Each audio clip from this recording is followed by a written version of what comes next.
તો તમે મારી સાથે લગ્ન કેમ કર્યા? તો આખી જિંદગી થોડે મારા ઘરના હેરાન કરવાના હોય. મારો રીઠરેલો વાઘ આવ્યો. એટલે તમે અહીંયા હેરાન કરવા માટે આવ્યા છો?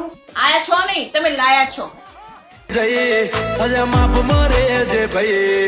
તો તમે લગ્ન પછી સૌથી વધારે પ્રેમ કોને કરો છો?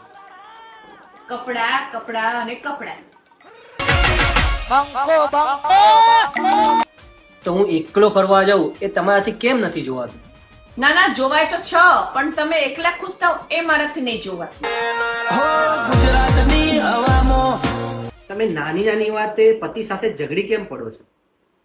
કારણ કે એનાથી અમારી એનર્જી વધે છે.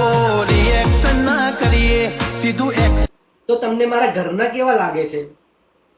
ઈચ્છા જારી કાચેંડા, તે ગમે ત્યારે રંગ બદલી શકે છે. તો મારો છેલ્લો સવાલ, હું જાણી શકું છું દુનિયાની દરેક પત્ની પાસે કયું ટેલેન્ટ હોય છે? હા, દરેક પત્નીઓ પાસે બે ટેલેન્ટ જરૂર હોય છે. એક છે રડવાનું અને બીજું છે જીગનું.